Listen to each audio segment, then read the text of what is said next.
Welcome. Today, we are diving into the three types of alternative hypotheses in statistics. We will understand the difference between two-tailed, left-tailed, and right-tailed tests, and learn how to identify them using their symbols: not equal to, less than, and greater than. First, a quick refresher. The alternative hypothesis, denoted as HA or H1, is the claim we want to support. It states that there is a statistically significant effect or difference in the population, contradicting the null hypothesis. There are three main ways to set up an alternative hypothesis.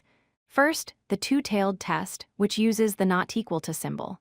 Second, the left-tailed test, which uses the less than symbol. And third, the right-tailed test, which uses the greater than symbol. The last two are considered directional tests. Let's start with the two-tailed test. We use this when we want to test if a parameter is simply different from a specific value, without caring if it is higher or lower. It checks for changes in either direction. For example, testing if a machine fills bags with a weight different from 500 grams. Visually, a two-tailed test splits the rejection region, or alpha, into two parts. You can see the red shaded areas on both the left and right ends of the bell curve.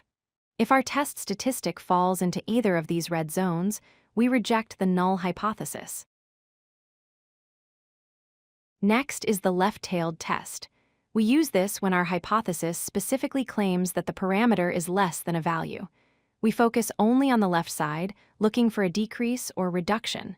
Notice the symbol points to the left, like an arrow. On the bell curve, the left-tailed test puts the entire rejection region on the left side. If our data results in a test statistic that falls deep into this left red zone, it supports the claim that the value has decreased. Finally, we have the right-tailed test. This is used when we want to prove that a parameter is greater than a specific value. We are looking for an increase or improvement. The symbol points to the right. Here, the rejection region is entirely on the right side of the curve. If the test statistic falls into this upper red zone, we have evidence to support that the mean is significantly greater than the null value. To help you solve problems, look for these keywords. For two-tailed, look for words like different, changed, or not equal.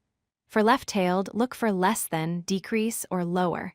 And for right-tailed, look for increase, greater than, or higher. In summary, use a two-tailed test for any difference. Use a left-tailed test when checking for a value that is less. And use a right-tailed test when checking for a value that is greater. Understanding these directions is crucial for setting up your hypothesis test correctly. If you like this video, hit that like button and don't forget to subscribe. Visit codelucky.com for more such useful content.